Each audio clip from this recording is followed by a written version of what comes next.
Hello everyone, स्वागत है आपका श्रीवर्स चैनल में।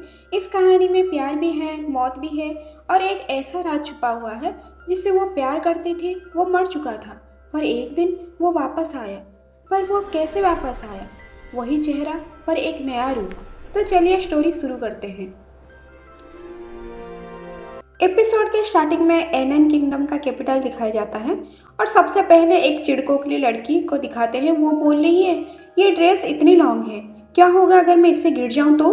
आज मेरा शादी का दिन है, मेरे सबसे इम्पोर्टेंट दिन, क्या तुम ऐसे ही खराब करोगे लीस? और लीस होती है ये कहानी की हमारी हीरोइन। वो बोलती है, मैं अभी इसे ठीक करती हूँ। जब वो अंदर जाती है, पीछे खड़ी हुई चुगलीखोर लड़कियां बोलती हैं, ये कितनी स्लो है, वो आपकी तरह बिल्कुल भी नहीं है प्रिंसेस अविस्का। फिर लीस जाती है और देखती है उसकी माँ की ताज होती है। फिर अपना सर पर लगाती है और सोचती है, ये मेरी माँ ने मेरे लिए बनाए थे। मेरी माँ बोली थी ये पहन के मैं एकदम फूल की तरह दिखूंगी। और उन्होंने मुझे ये भी बोला था, मुझे अच्छी तरह से पता है तुम बहुत सुंदर लगोगी जब तुम मार्क्वेज के साथ शादी के दिन पहनोगी। लीस एमिली, एनन के रानी से पैदा हुई वो एक प्यारी प्रिंसेस, मेरी माँ। लीस अपने माँ को बहुत याद करती है। जब 8 साल की उम्र में उसकी माँ चली गई, शाही परिवार के ब्लैक शिप की तरह पाया।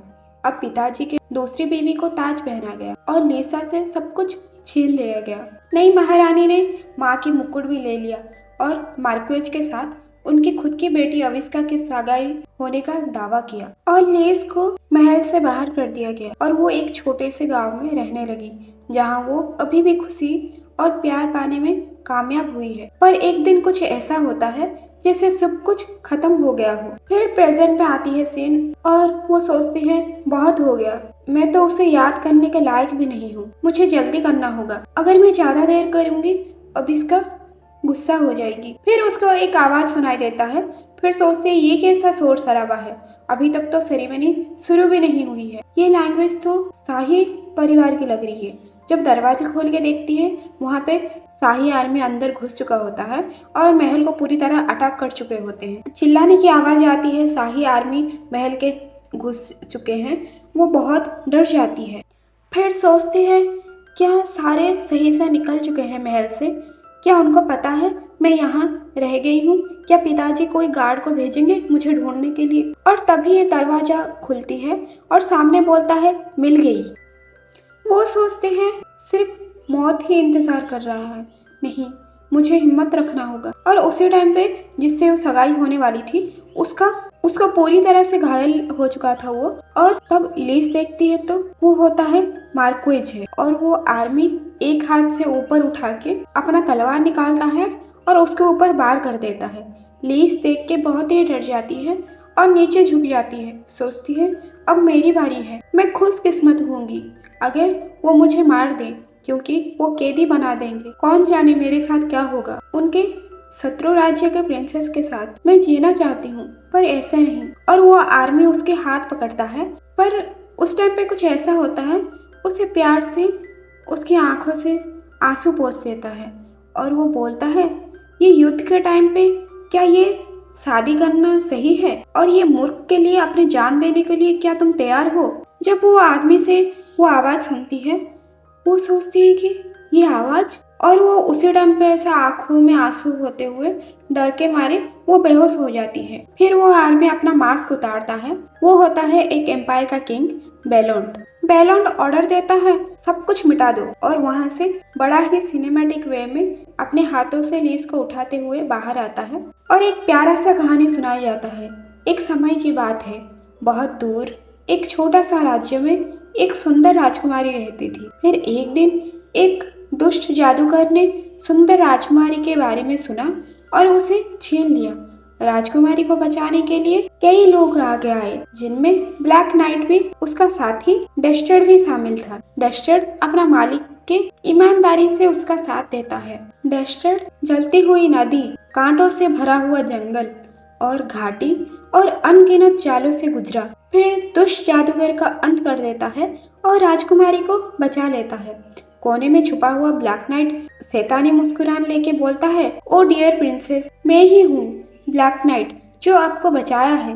लेकिन प्रिंसेस पहचान जाती है कि वो डस्टर्ड था जो सारा मुश्किल को प्यार करके बचाया है। और ब्लैक नाइट का झूठ पकड़ा जाता है और राजकुमारी और बहादुर डस्टर हमेशा खुशी से रहने लगे। सीन चेंज होता है और उस दिन की बात दिखाया जाता है जो उस रस्सी में लटका दिया गया था।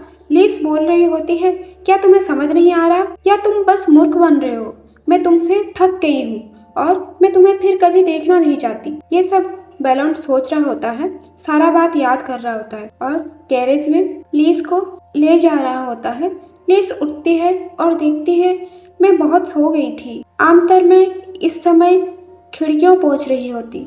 मुझे याद भी नहीं है मैंने कब ऐसा बिना काम किए आराम लिया था। उस दिन हार्टेनिस का सम्राट की तरफ से एक एग्रीमेंट आया था। शाही आर्मी ने एनन को एक तरफा एग्रीमेंट में मजबूर कर दिया था। एनन का साम्राज्य हार्टिनेस साम्राज्य को सौंप दिया जाए और हार्टिनेस का साम्राज्य एनन की राजकुमारी को अपनी दूसरी पत्नी के रूप में लेंगे, जिसका नाम है एमिली। ये सुन के वो लोग सोचते हैं अच्छा हुआ। लीस बहुत परेशान हो जाती है और वो चिलकों के लिए लड़की बोलती है, ये कितनी इंटरेस्टिंग रूमर है, तुम उसके रखेल बन के जाओगे। और उसका भाई बोलता है, तुम तो एक उदाहरण बन जाओगे और ये राज्य के लिए तुम्हारा ये सेक्रीफाइस हमेशा से याद रहेगी। और उसके दूसरी माँ बोलती है, ये एग्रीमेंट यही खत्म हुआ। और लिस ये सब बारे में सोच के बोलती है, और मैं अब भी उन्हें परिवार मानती हूँ। असल में तो मैं आश्चर्य हूँ कि ये एम्पायर ने मुझे चुना, अविस्का को नहीं। अगर मुझे किसी भी तरह से कष्ट सहना है तो मैं चाहूँगी कि कोई अजनबी मुझे कष्ट दे, चाहे वो मानसिक रूप से या शारीरिक रूप से। और कुछ दिनों से मैं डस्टर का ही सपने देखे जा रही हूँ। डस्टर वो है जिससे मैं 5 साल पहले प्यार करती थी। और वो हार्टेनिस एम्पायर में पहुंचते हैं और ऐसे ही 1 महीना बीत जाती है। तब लिस बहुत ही खुश नजर आती है। वो सोच रही जिंदगी सही चल रही है।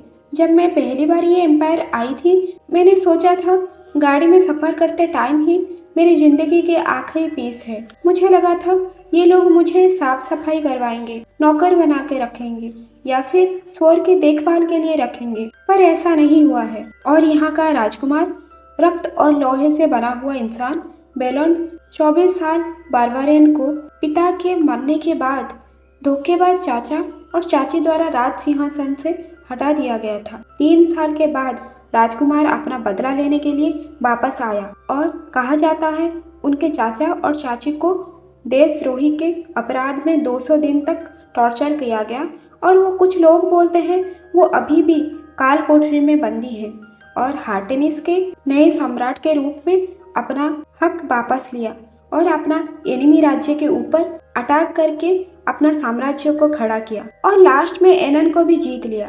लिस लेटी हुई सोचती है सम्राट इतने क्रूर और निर्दयी हैं। ये बात सुनकर मुझे बहुत घबराहट होती है, लेकिन उन्होंने मुझे आरामदायक बिस्तर दिया है और बहुत अच्छे खाना उसके साथ साथ, और यहाँ पे हर कोई मेरे साथ अच्छा बर्ताव करता है और मुझे अकेले रहने दिया जाता है। क्या ऐसा तो नहीं राजकुमार मेरे बारे में पूरी तरह से भूल चुके हैं? वो सोच लेती है वो तो ऑलरेडी औरतों के साथ बिजी होंगे। ऐसा हो वो मेरे बारे में उनको कभी याद ही ना आए और खुशी से घूमने लगती है। और दूर से ये सब बेलोन देख रहा होता है। मैड उसको क्या क्या खाती थी और उसके बारे में सारा डिटेल्स देता है और प्रिंसेस खाना देख के बहुत ही खुश हो गई थी।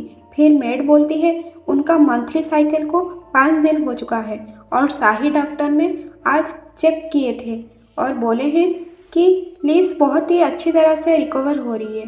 फिर बेलोन बोलता है चलो बहुत हो गया, आज रात उसे मेरे पास लाओ। लिस तब भी सोच रही होती है मुझे विश्वास नहीं हो रहा, उन्होंने मुझे ऐसे ही खुला छोड़ दिया है, मुझे तो बंदी करके लाया गया था। वो कैसे जानते हैं कि वह मुझ पर भरोसा कर सकते हैं? वो दीवार को देख के सोचती है इससे तो अच्छी खासी कमाई हो सकती है। सोचती है मुझे क्या हो गया है, मैं ये सब देख के आलसी बनते जा रही हूँ, मुझे खुद को संभालना होगा। आज की तरह गार्डन में फिसल के मेरा कपड़े गंदा नहीं कर सकती और राजकुमार के सामने मुझे पूरी तरह से छुप के रहना होगा। मेरी माँ गुजर जाने के बाद एनन परिवार बर्बाद हो गया है और मुझे राज्य से बाहर कर दिया गया और मैं एक छोटा सा राज्य में रहती आई थी, लेकिन मैं अभी भी उस जगह को याद करती हूँ। वहाँ के सभी दयालु लोग और प्यारे जानवर सबको धन्यवाद और मेरा प्यारा डेजर्ट को भी। लेकिन फिर उन्होंने ये सब भी मुझसे छीन लिया और सब कुछ चुरमार हो गया और मुझे वो दिन देखना पड़ा। मैं तुमसे थक चुकी हूँ, मैं तुम्हें प्यार नहीं करती। वो लोग बोले थे अगर मैं ऐसा बोलूँगी वो डस्टर को छोड़ देंगी, लेकिन यूरिक और एविस का अपना वादा नहीं निभाया, सिर्फ इसीलिए कि मैंने खुद वो चाकू नहीं पकड़ा था। इसका मतलब ये नहीं कि मैं भी इनोसेंट हूँ। हमेशा उसे ऐसी बातों से उसे दुख पहुँचाया है। मैं भी दोषी हूँ। अगर मैं उनके साथ लास्ट तक लड़ पाती, शायद मुझे उस तरह खोना नहीं पड़ता और शायद मेरे पास अभी भी मेरी माँ की तस्वीर होती, रेशम के कपड़ा और किताब होती जो उन्होंने मुझे दिया था, और सारे नौकर भी उसके पीछे बात कर रहे होते। ये कितने मूर्ख है, अभी तक तो मैं होती तो मर चुकी होती। लिस ये सब सुनती है और सोचती है मुझे परवाह नहीं है, लोग मुझे कितना मूर्ख समझे, पर मैं जीना चाहती हूँ। अब बहुत हुआ ये सब बात याद करके। मुझे यकीन है कि मैं जल्दी ही यहाँ से फिर खुशी ढूंढने का रास्ता मिल जाएगी। फिर उसी टाइम पे जो सुनती है वो शौक हो जाती है। वो मेड बोलती है आज रात आप राजकुमार के साथ सोएंगे, रात में खाने के बाद आपको तैयार किया जाएगा। फिर वहाँ पे और भी घमंडी लड़कियाँ आती हैं और बोलती हैं ये तो और एक रखेल है। मुझे लगा कि ये एक मेड है या नौकर। सारे ऐसे मजाक उड़ाते हैं और एक लड़की बोलती है उसके बालों का रंग तो देखो, ऐसा लग रहा है जैसे कि कोई उसके ऊपर रंग डाल दिया है। उनमें एक बोलती है सुना सब लोग, ये राजकुमारी है जिसे बंदी बना के लेके आया थे। चलो अब तुम अपना अपना परिचय दो। उसके बारे में एक एक लड़की अपने घमंड तरीके से कि इस राज्य के प्रिंसेस हूँ मैं, इस राज्य के प्रिंसेस हूँ, सारा अपना इंट्रोड्यूस बताते हैं। फिर लिस सोचती है ये तो यूरिक और एविस्का की तुलना में कुछ भी नहीं है, ये लड़कियां तो मुझे अभी तक मारा भी नहीं। फिर उससे तैयार किया जाता है। लिस डरी हुई होती है। तब मेड बोलती है क्या आपने बेलोन के बारे में सुना है, उनका शरीर बहुत बड़ा। फिर लिस सोचती है ये ऐसा बोल रही है जैसे कि नीचे भी एक हाथ है। वो मेड बोलती है उनके बारे में ये बोला जाता है कि वो रात भर बिना थके प्यार करते हैं। फिर वो सोचती है ये कैसा जानवर होगा, मैं कोशिश करूँगी बस लेटी रहूँ, उसके बाद दोबारा से मुझे ढूंढे ना। और मेड बोलती है जब तक राजकुमार ने नहीं बोला है तब तक आपको आंखों में पट्टी लगा के रखना पड़ेगा, कुछ भी हो जाए आंखों से पट्टी निकालनी नहीं चाहिए। फिर वो जाती है और जब रूम में पहुंचती है बेलोन भी आता है और वो महसूस करती है कि रूम में कोई है। और जब बेलोन की आवाज़ सुनती है वो शॉक हो जाती है। मैं ये आवाज़ को पहचानती हूँ, पर उसको कुछ दिखती नहीं और डस्टर की याद करने लगती है और उधर खड़े खड़े देख रहा होता है बेलोन। बेलोन मन ही मन सोचता है तुम्हें पता भी नहीं होगा मैं ये दिन के लिए कितने दिनों से इंतजार में था। बोलता है प्रिंसेस एनन। वो पूरी रात भर तब तक भी डस्टर की ही याद कर रही होती है और उस टाइम पे पट्टी थोड़ा सा हट जाती है। फिर भी ये बुद्धू लड़की आंखें बंद कर लेती है और सोचती है डस्टर नहीं, ये बिल्कुल नहीं हो सकता। तब बेलोन को ये दिख जाता है और वो जब देखता है कि उसके आंखों से पट्टी निकली हुई है तो वो बोलता है क्या तुमने मुझे देख लिया। फिर लिस बोलती है कि नहीं।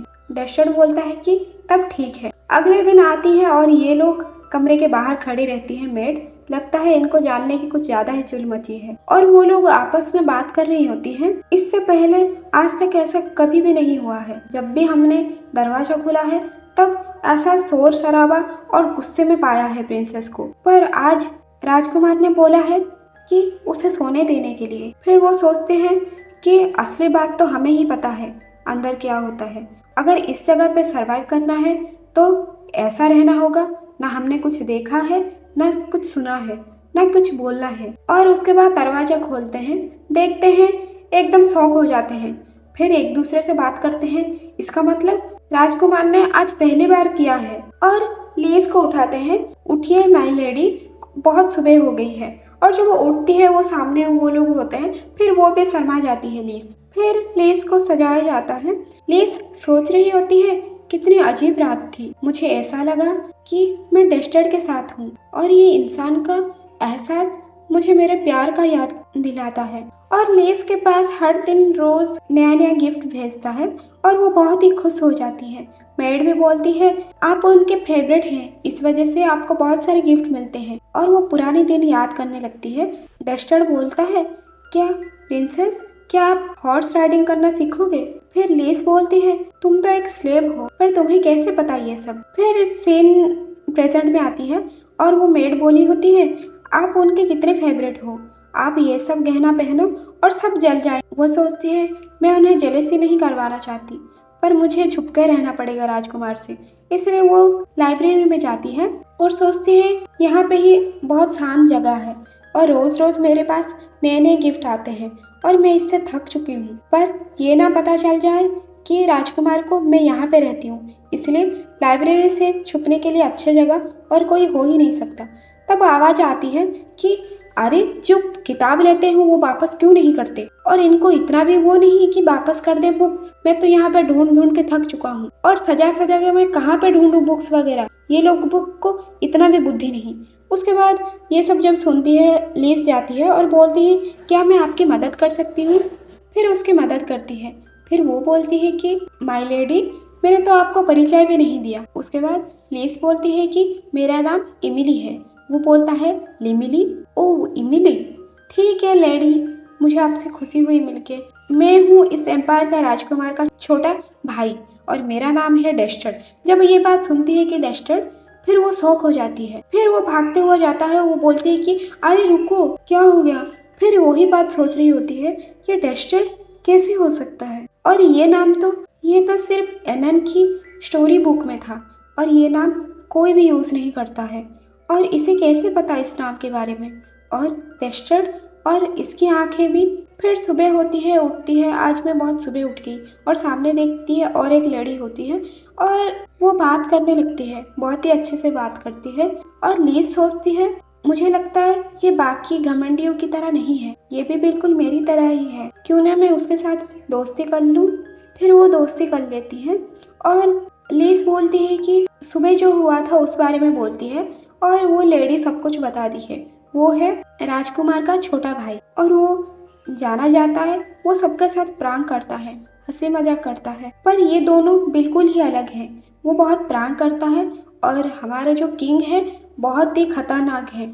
वो सोचती है पर मुझे तो ऐसा बिल्कुल भी नहीं लगा। वो सोच रही होती है कि ये दोनों थोड़ा सा आंखें उनकी सेम सेम है, पर मेरी डस्टर्ड की तरह वो बिल्कुल भी नहीं है।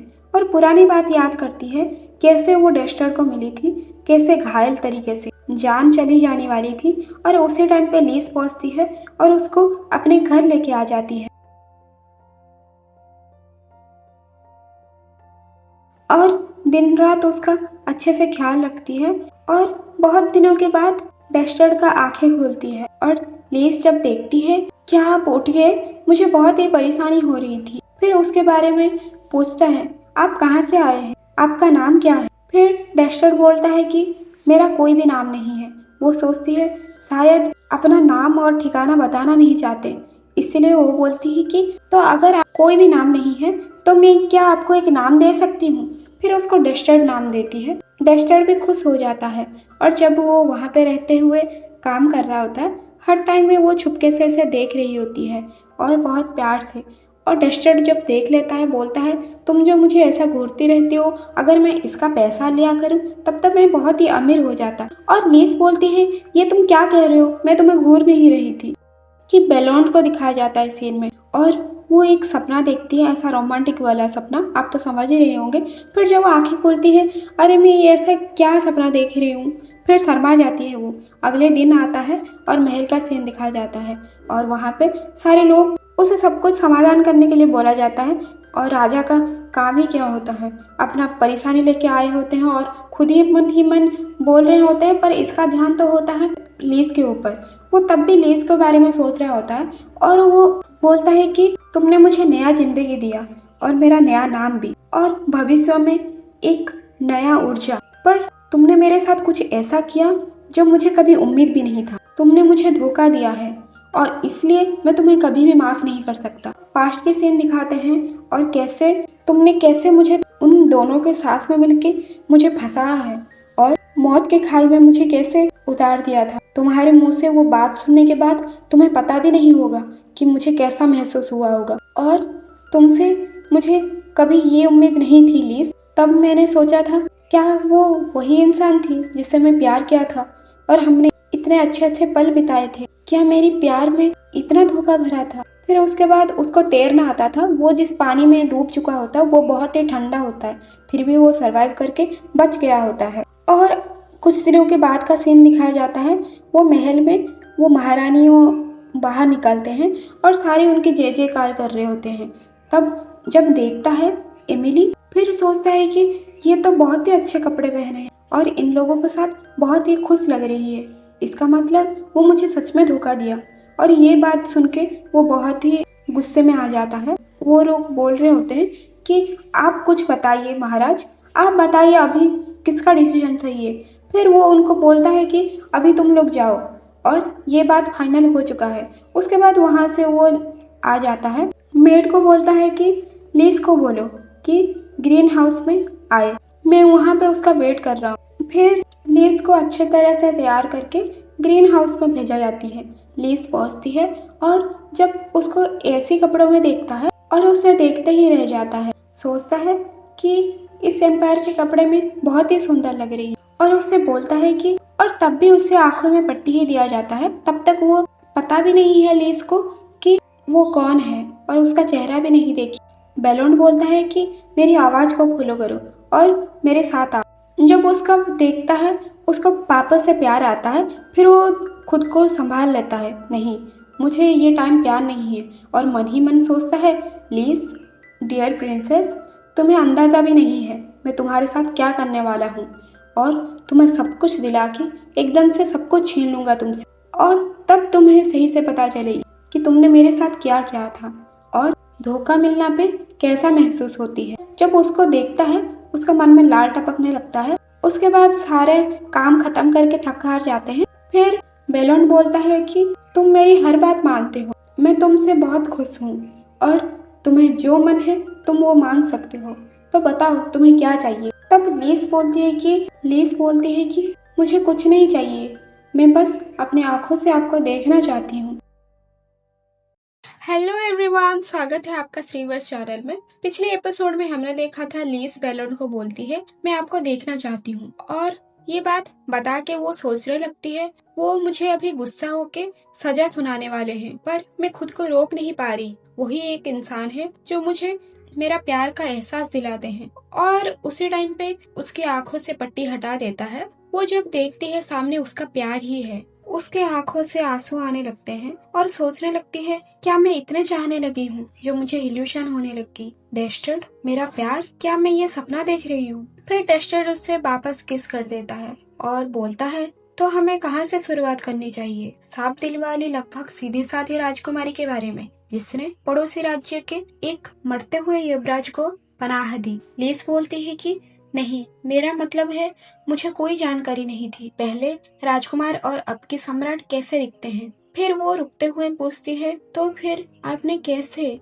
महाराज, आपने कैसे। डेस्टर्ड बोलता है कैसे मतलब मैं कैसे जिंदा बच गया। पास आके बोलता है मुझे कहना ही हो गया, ये सरासर किस्मत है। अगर तुम ये पूछना चाहते हो कि जब मेरे पास युद्ध छेड़ने का समय था तो मैंने तुम्हारे पास लेटर क्यों नहीं लिखा। लीस बोलती है नहीं, बिल्कुल नहीं। हार्टनीज से सत्ता पाने के लिए कितना संघर्ष किया है पूरा एनन भी जानता है। मैं बस कल्पना ही कर सकती हूँ कि सिंहासन पाना कितना मुश्किल रहा होगा। इसमें कोई आश्चर्य नहीं है कि आपके पास किसी और चीज के लिए भी समय नहीं है। और मन ही मन सोचती है क्या हमें इस बारे में बात नहीं करनी चाहिए जो 5 साल पहले हुआ था। क्या वो विश्वास करेंगे कि मैंने उनका जान बचाने के लिए ही उनका दिल तोड़ा था। फिर बोलती है ऐसा लगता है जैसे आपको ढूंढने में इतना समय लग गया। फिर लीज सोचती है तो डेस्टर्ड को कुछ बिना बताए भी उन्हें पता है कि मैं उन्हें धोखा नहीं दिया था। फिर वो हक कर लेती है और सीन चेंज होता है। दिखाया जाता है उसकी मेड उसके लिए एक सुंदर सा छोटा सा चॉकलेट केक लेके आती है। फिर वो सोचने लगती है अब हम एक हो चुके हैं और हमें कोई अलग नहीं कर सकता। पर इस महल में बाकी रानियां बहुत ही नफरत करती है और बहुत ही जलन होती है मेरी वजह से। मुझे ये अच्छी तरह से पता है। फिर अगले दिन आती है और वो ये सोच के जाती है, मैं महाराज को बोलूंगी कि वो मुझे ऐसे ही गिफ्ट ना भेजा करे। वो बाकियां महारानी के बात भी ये याद करने लगती है और उसी टाइम उसको एक स्मेल आती है। वो जब देखती है कि ये स्मेल कहाँ से आ रही है, फिर एक कमरा होता है। जब वो कमरा खोल के देखती है, वहाँ पे एक मेड पड़ी होती है और उसमें से खून बह रही होती है। वो बहुत डर जाती है और चिल्लाने लगती है, कोई है। फिर वहाँ पे पीछे जब देखती है, दरवाजे खोलने जाती है, तब दरवाजे भी बंद कर चुका होता है, बाहर से कोई लॉक कर दिया। फिर वो बहुत ही घबरा जाती है और ऐसा कैसे हो सकता है, फिर चिल्लाने लगती है, हम यहाँ पे फंस चुके हैं। इविस्का की बात भी उसे याद आती है।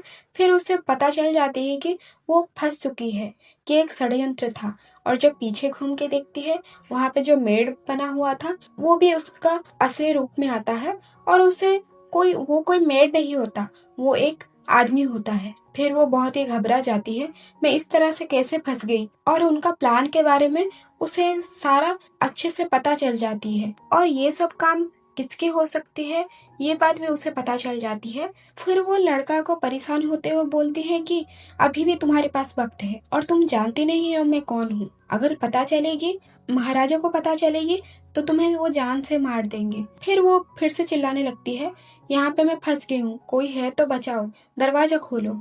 उसके बाद उसके हाथ से भी खून बहने लगता है और वो लड़का बोलता है, मुझे माफ करिए, मुझे ऐसा करने के लिए कहा गया है। फिर वो भी देखती है कि वो कांप रहा होता है वो लड़का। फिर वो लड़का बोलता है, ये डोर अभी खुलने वाला नहीं है, अभी अगर आप ऐसे ही चिल्लाएंगे बिल्कुल नहीं खुलेगी। तभी तो आप ऐसे चुप रहिए और मुझे मेरी बातों का विश्वास कीजिए कि मैं आपको कोई भी हानि पहुंचाना नहीं चाहता, मुझे बस ये सब करने के लिए कहा गया है। फिर वो भी सोचने लगती है कैसे मोनाबेला दूसरों को परेशान करती है और उसे समझ आ जाता है ये सब मोनाबेला की ही हरकतें होगी। फिर वो लड़का बोलता है, बात करना बंद करिए और मुझे माफ करिए, मुझे ये सब करना ही पड़ेगा। और उसका बाल बिखरने लगता है और उसके कपड़े भी फाड़ने लगता है। लेस भी बहुत डर जाती है और उसी टाइम पे दरवाजा खुलता है और वो धड़ाम करके नीचे गिरती है और चारों तरफ जब देखती है कि मेड के साथ साथ वो प्रिंसेस मोनाबेला भी है और सिपाही को लेके भी आ गई है।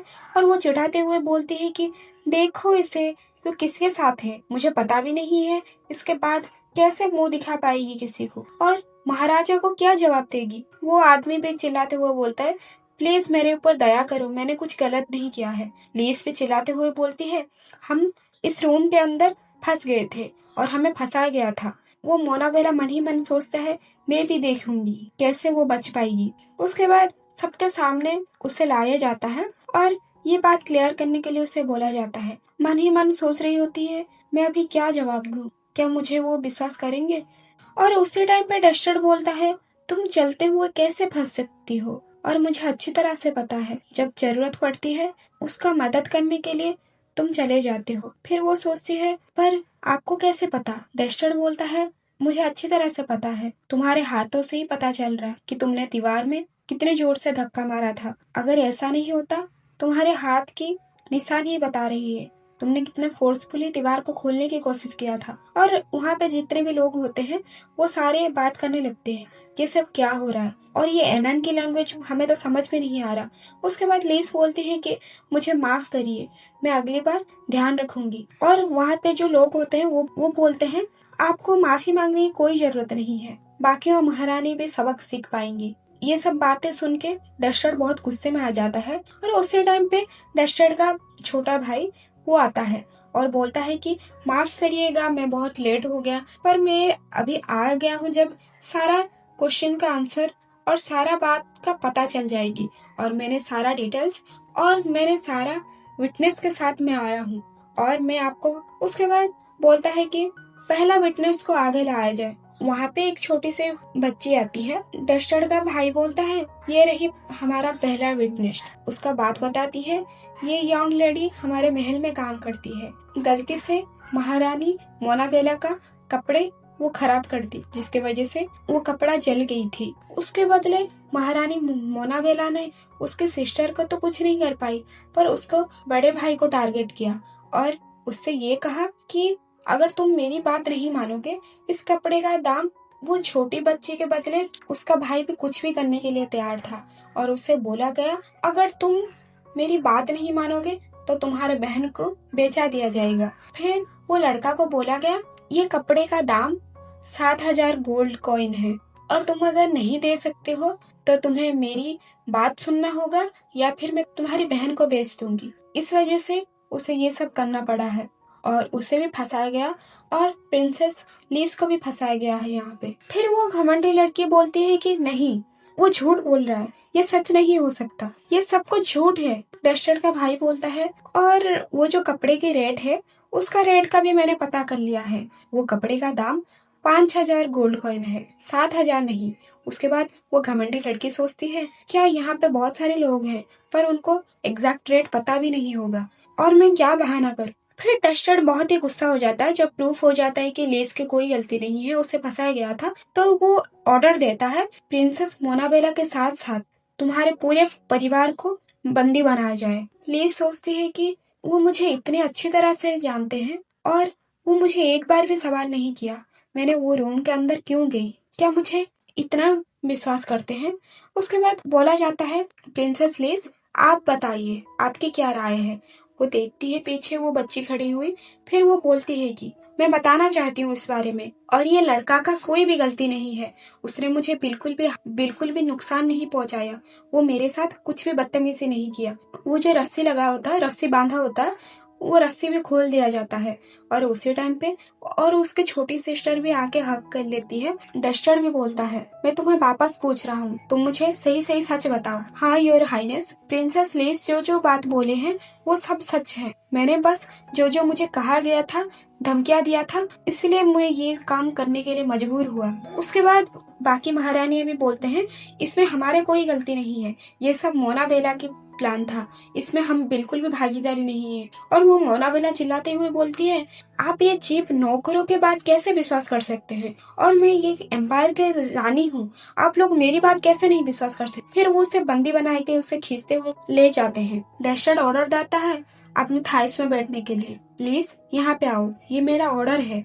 उसके बाद और बहुत भी लोग आए होते हैं, वो खत्म होता है, खत्म होने के बाद सारे चले जाते हैं और बहुत ही ऐसा रूमर्स फैल जाते हैं, बहुत अनाप शनाप बातें बोल रहे होते हैं, उसके बारे में भी बोल रहे होते हैं। देखते हैं ये कितने दिन तक चलेगा, माना ये सुंदर है पर देखते हैं ये भी कितने दिन तक टिक पाएगी। और भी लोग बात करते हैं, कहीं ऐसा तो नहीं महाराज की इसी प्रिंसेस से ही, एम्पायर की कोख से ही उनका वारिस निकलेगी।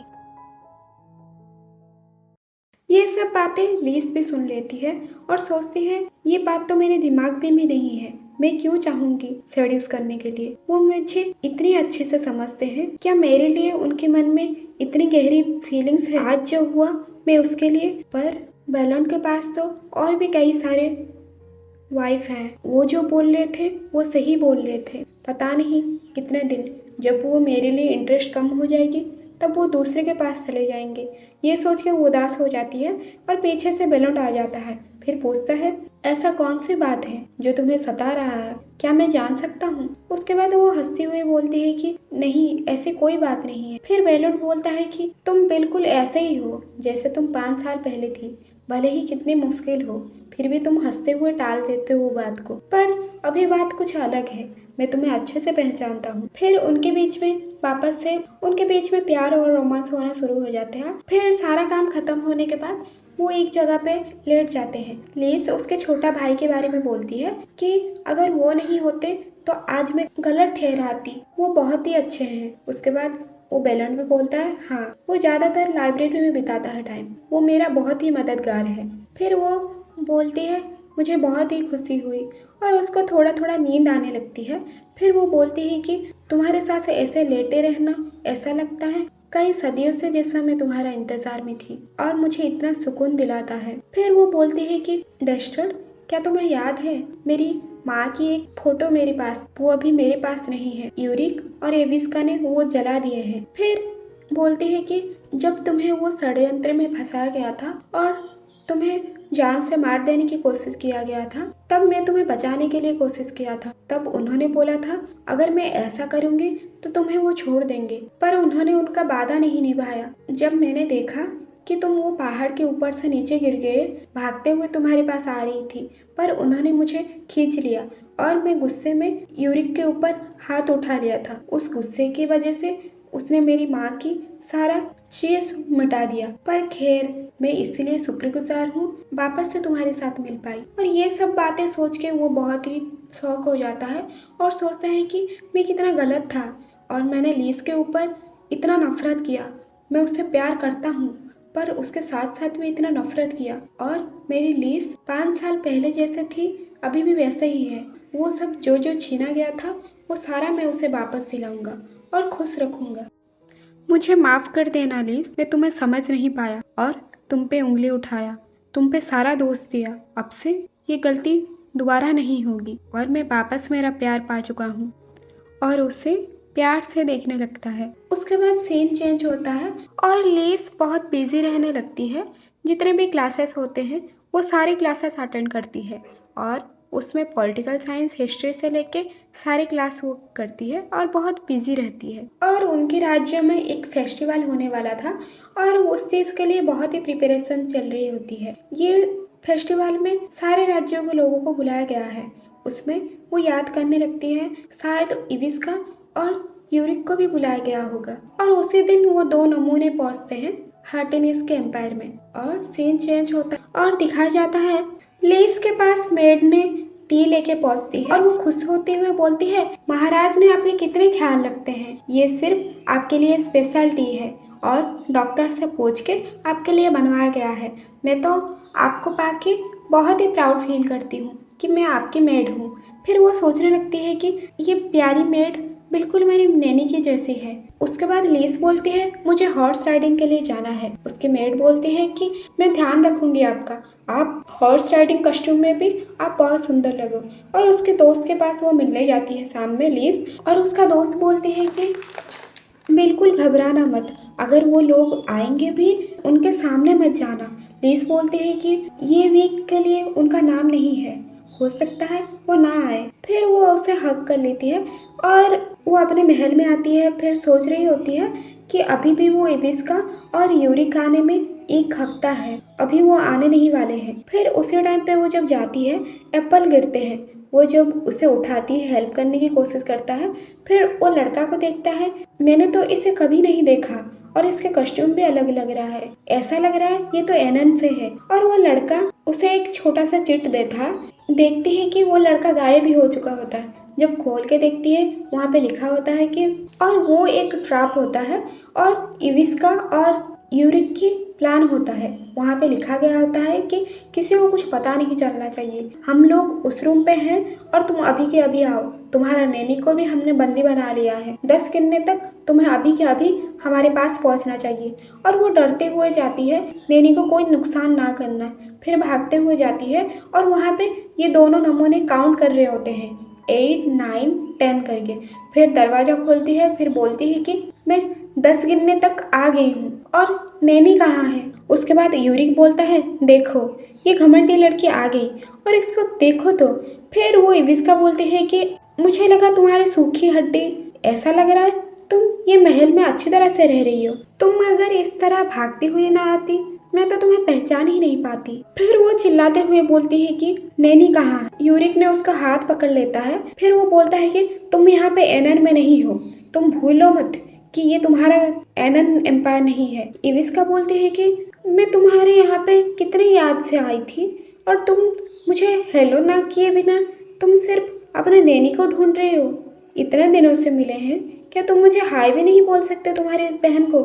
उसे जोर से खींचते हुए यूरिक उसे सोफा में फेंक देता है और वो बैठती है और उसे बोला जाता है, मैंने सुना है तुम हर फ्राइडे को महाराजा के बाथरूम में जाते हो और हमारा बात मानो, क्या तुम नहीं चाहते तुम्हारे बहन ये एम्पायर में महारानी बने और इससे तुम्हें ही फायदा होगा और वो तुम्हें हर टाइम पे सपोर्ट करेगी। और तुम ये भी मत भूलो कि तुम्हारे नैनी को हमने बंदी बना के रखा है। और जब वो देखती है कि हाँ मुझे लग रहा है कि यहाँ पे कोई बंदी होके है और वो घबराई हुई भी है, पर ऐसा नहीं लग रहा है कि नैनी की आवाज़ आ रही है, ऐसा कुछ, मुझे यहाँ से निकलना होगा। ये सब के बारे में मुझे डेस्टर को बताना होगा। वो रूम से बाहर जाने की कोशिश कर रही होती है, पर उसी टाइम पे वो नमूना यूरिक ने उसका बाल पकड़ लेता है और बाल पकड़ के खींच के नीचे गिरा देता है। वो बोलता है कि क्या तुम हमको मूर्ख समझते हो? तुम्हें क्या लगता है तुम ऐसे करके चले जाओगे तो हमें कुछ पता नहीं चलेगा और सारा हमारे प्लान के मुताबिक से होगी। हम जो कह रहे हैं वो तुम्हें करना पड़ेगा, और अगर तुमने किसी को भी बताने की कोशिश किया, फिर उसी टाइम पे एक छोटा सा बोतल लेता है और उसे पिला देता है। और जब उसको पिला देता है उसका शरीर भी जलने लगता है। वो सोचती है कि ये क्या था, मेरा पूरा शरीर जलने लग रहा है। फिर वो बोलता है कि ये एक पॉइजन है, और तुम अगर किसी को बताने की कोशिश करोगे, कोई भी होशियारी करने की कोशिश करी, तो तुम खत्म ही हो जाओगे। इसीलिए हम जो कह रहे हैं तुम्हें वो करना पड़ेगा। बेलोंड और इविस्का के साथ तुम्हें बाथ रूम में उनको साथ ले जाना पड़ेगा।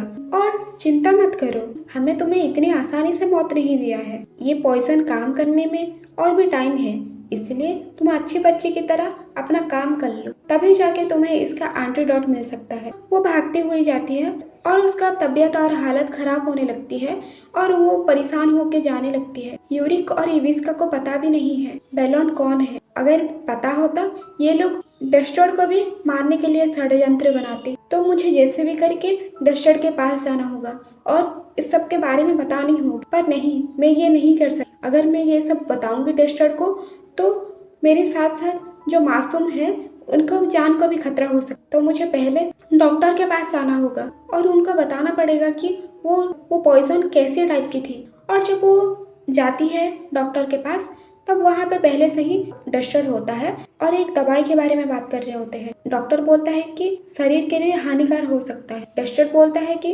नहीं, कोई बात नहीं, ये मेडिसिन खाना ही पड़ेगा। डस्टर्ड बोलता है ऐसा बिल्कुल नहीं होना चाहिए कि लीज के पेट में मेरा बच्चा हो, इसलिए मुझे ये दवाई देना पड़ेगा। ये बात जब सुनती है, लीज को बहुत ही दुख पहुंचता है और वो वहाँ से आ जाती है वो रूम से। और वो सोचती है कि क्या मुझे इतना नफरत करते हैं, इसका मतलब वो मेरे साथ बच्चा पैदा करना नहीं चाहते और मेरा बच्चा भी कभी पैदा नहीं हो सकता। क्या मुझे इतनी हद तक नफरत करते हैं? आज तक मैंने तुम्हें जितना प्यार किया है, मुझे नहीं लगा था कि मेरे लिए तुम्हारे मन में इतनी नफरत भरी है। क्या तुम मुझसे इतना नफरत करते हो जो तुम मेरे साथ बच्चा पैदा भी करना नहीं चाहते? क्या तुम्हारे मन में यही सब था? क्या तुम मेरे साथ इतना दिनों से प्यार करने का दिखावा कर रहे थे? सीन चेंज होता है और वो दवाई डस्टर्ड पीता है और उसके पास वो खबर भी आ चुका होता है। एनन एम्पायर के इविस्का और यूरिक यहाँ पे पहुंच चुके हैं। वो सोचता है कि ये लोग यहाँ पे क्या कर रहे हैं, पर उनका लिस्ट तो इस वक्त आने का नहीं था। मेरा अभी के अभी शेड्यूल चेंज करो और मैं चाहता हूँ ग्रीन हाउस में लीज को देखना और मेरे लिए फुटपाथ प्रिपेयर करो। उसके बाद वहाँ पे जाते हैं। लीज को अपने प्यार से अपना पेट धो रहा होता है और पूछता है आज मैंने जो सुबह तुम्हारे लिए टी भेजा था, क्या तुमने वो पिया? फिर लीज सोचती है कि ये इसीलिए पूछ रहे हैं कि मैंने वो पॉइजन टी पिया कि नहीं, मेरा बच्चा कभी भी पैदा ना हो सके। फिर जब लीज की तरफ देखता है, वो मन ही मन डस्टर्ड सोचता है आज इविस्का और यूरिक भी आए हैं। मुझे अच्छी तरह से पता चल गया कि ये लोग मेरी लीज के साथ कैसा ट्रीट करते थे और महल में कैसे कैसे बर्ताव होती थी। पर मुझे बाद में पता चली उस दिन इविस्का और मार्कुस का साथ शादी हो रहा था, ना कि लीज के साथ। पर मैं अभी इस चीज़ के लिए शुक्रगुजार हूँ कि मुझे लीज वापस मिल पाई है। और सोचता है मैंने इतने दिनों से नफरत किया, पर अब नहीं, अब हम एक हो चुके हैं। मेरा प्यार बस लीज ही है, इसके अलावा मैंने किसी को नहीं सोचा, ना ही मैंने किसी को चाहा। और वापस से उनका प्यार होना शुरू हो जाता है। माथे पे किस करता है और उसका हवस भी जाग उठता है और इन दोनों के बीच में रोमांस शुरू हो जाता है। वो पूछता भी है तुम बहुत ही बीमार लग रहे हो। फिर लीज बोलती है कि नहीं, ठीक से सो नहीं पाई, इसलिए मैं बीमार लग रही हूँ। उसके बाद सारा काम खत्म होने के बाद खबर आता है कि सब कुछ तैयार है योर ग्रेस। फिर डस्टर्ड बोलता है कि हाँ, मेरा बाथरूम प्रिपेयर करो और इविस्का को भी बोल दो कि मैं उसे बुला रहा हूँ। फिर ये बात जब सुनती है लीज, तब बहुत ही टूट जाती है और सोचती है कि तो आखिर तुमने अपना बदला ले ही लिया और मुझे इस तरह से छोड़ दिया और तुमने मुझे ये धोखा दिया। क्या तुम खुश हो? पर मैं ये नहीं सह पा रही। उसके बाद वो चिड़कोखली लड़की से पास खबर जाती है कि महाराज ने आपको बुलाया है उनका नहाने के कमरे में। फिर वो बोलती है इतने जल्दी, ये तो बहुत जल्दी हो गया। फिर उसी टाइम पे उसका नमूना भाई ड्रिंक लेके आता है। फिर उसे बोलता है कि ये लीजिए महारानी, आपके लिए ड्रिंक।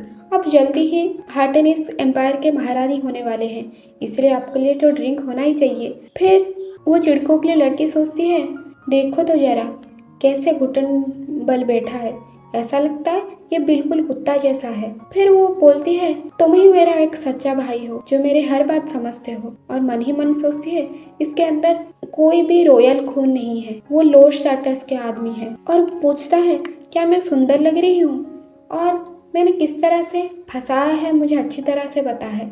और इसमें ये महाराजा भी कोई अलग नहीं है, मुझे तो बहुत ही आसानी है मैं उन्हें फंसाने के लिए।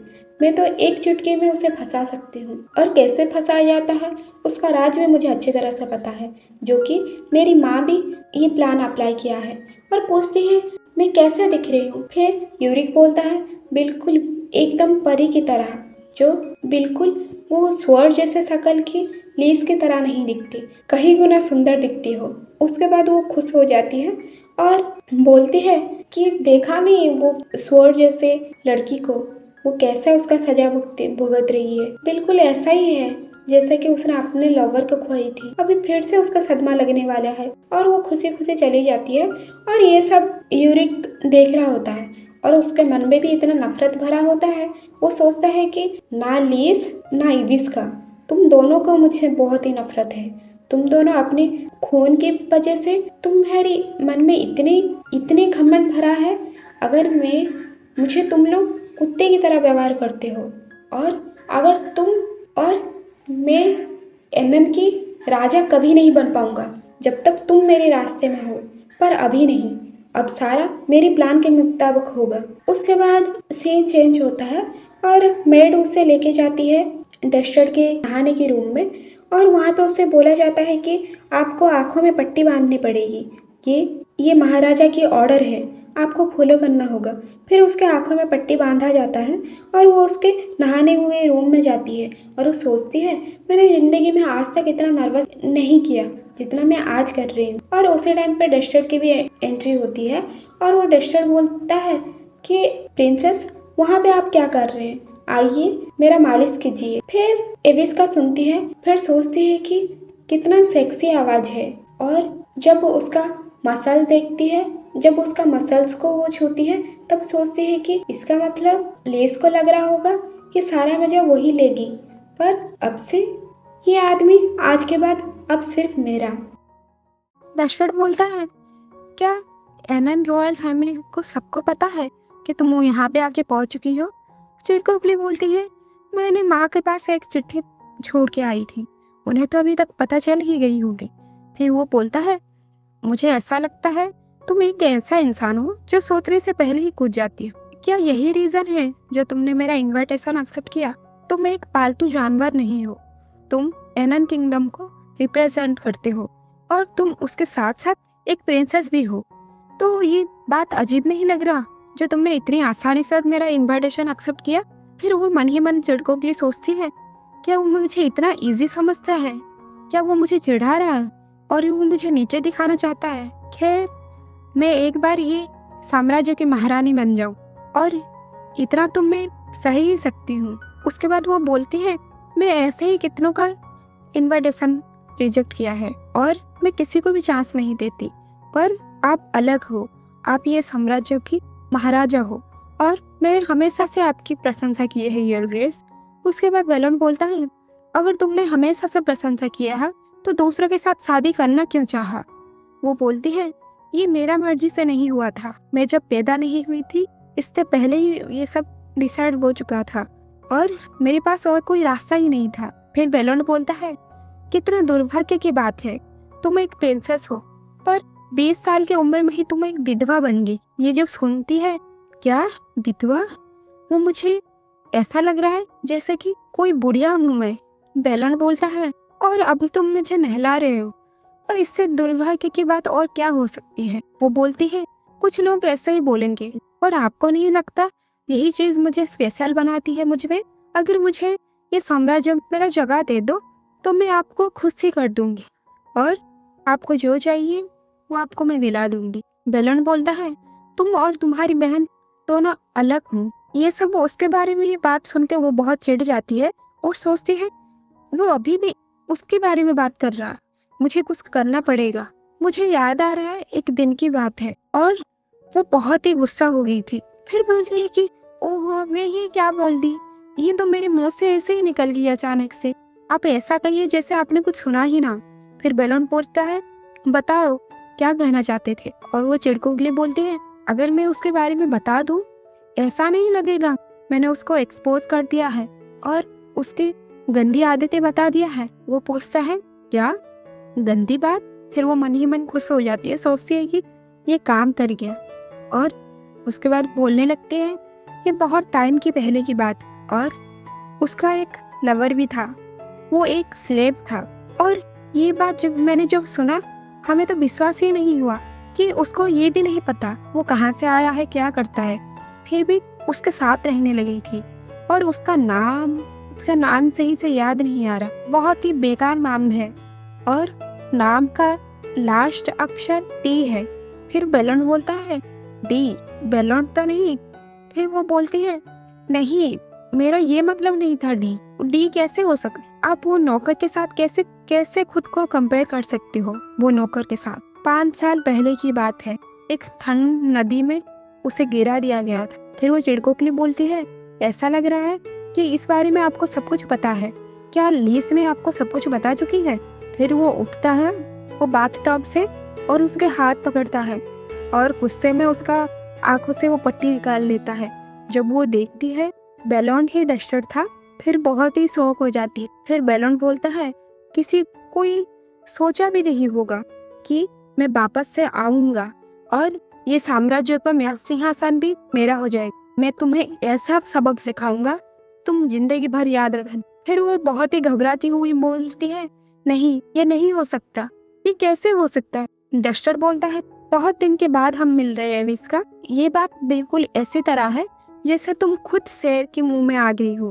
फिर उसको पास्ट की बात याद आती है और डस्टर बोलता है, माफ करना पर मैं आपकी बात एक्सेप्ट नहीं कर सकता। फिर वो बोलती है कि मुझे समझ नहीं आ रहा, मैंने जो तुम्हें ऑफर किया है कि तुम बस मेरे हो जाओ और तुम अगर मेरी हो जाओगे तो मेरी महल में भी तुम्हारे लिए एक जगह होगी। फिर मन ही मन सोचती है, लीज इतना गुड लुकिंग मैन को डिजर्व ही नहीं करती, तो मुझे इसे जैसे भी करके पाना होगा।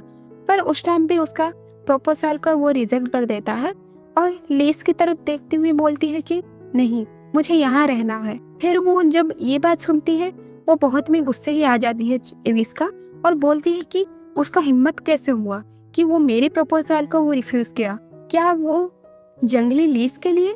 फिर जाके उसके भाई को बोलता है, वो गरीब नौकर क्या समझता है खुद को, वो मेरी बात को उसने रिजेक्ट किया और मेरी बात नहीं माना। फिर वो एरिक बोलता है, क्यों ना हम उसे रस्सी से लटका दें।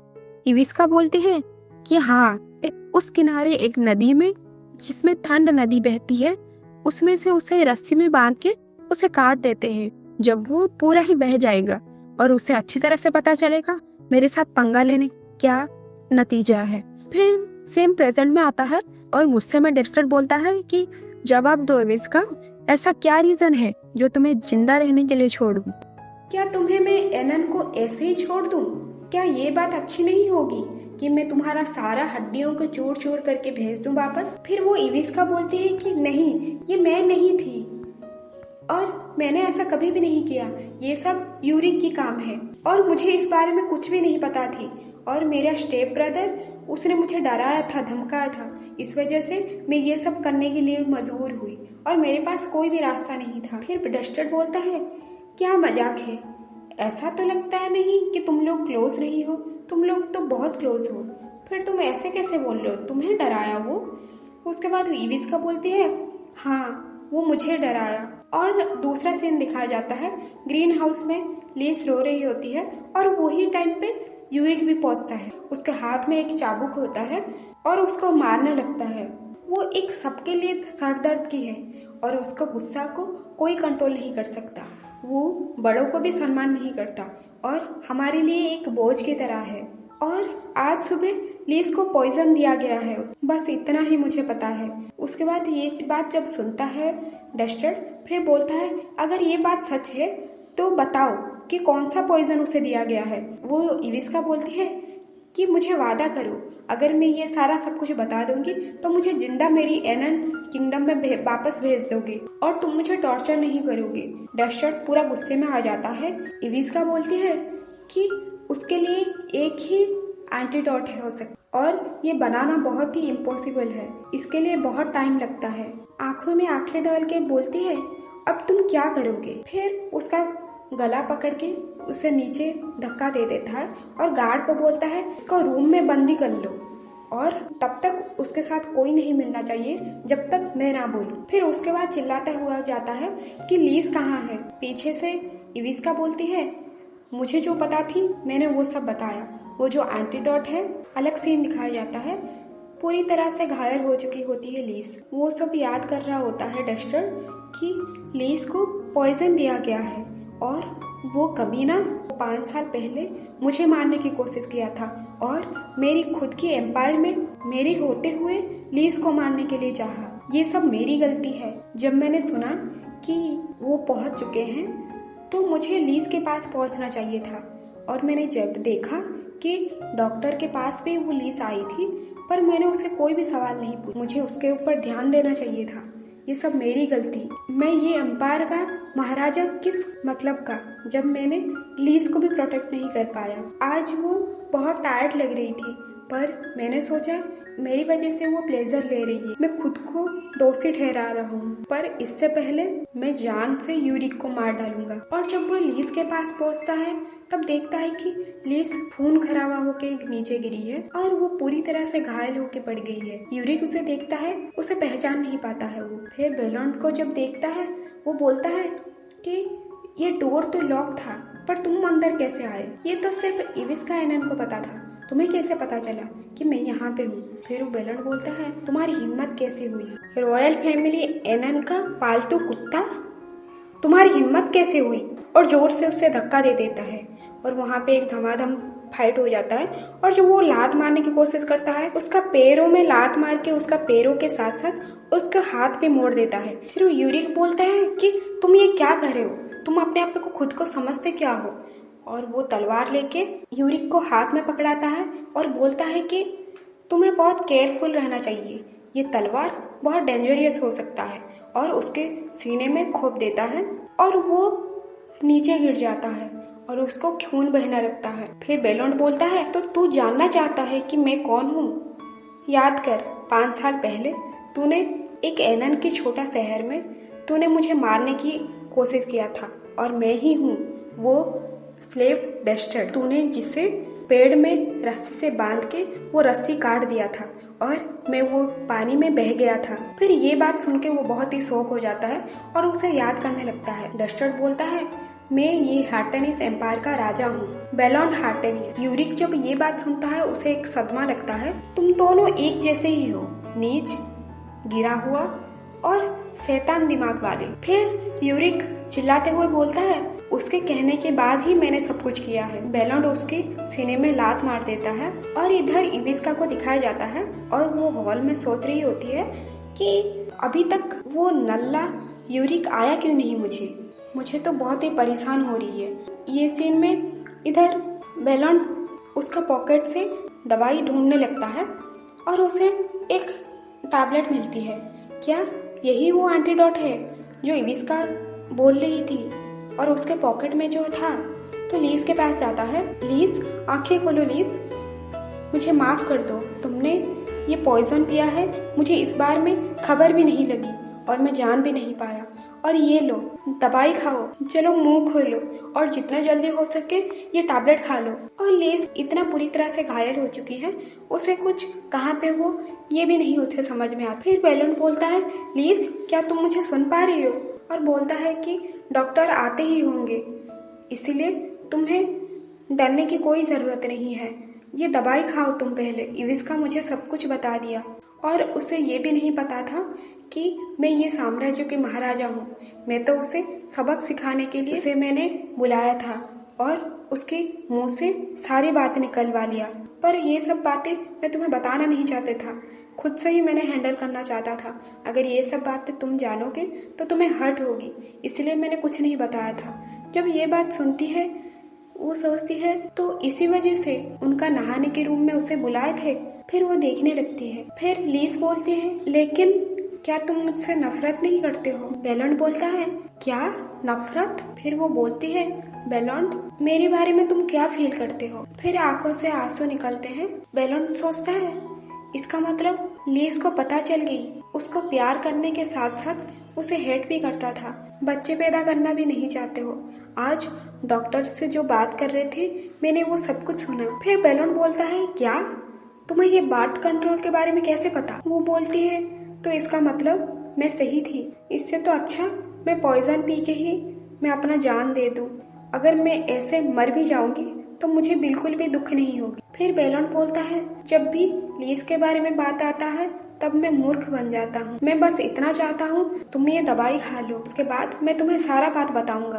पर ऐसा लग रहा है जब तक मैं तुम्हें ये सारे बात क्लियर नहीं करूंगा तब तक तुम ये दवाई भी नहीं खाओगे।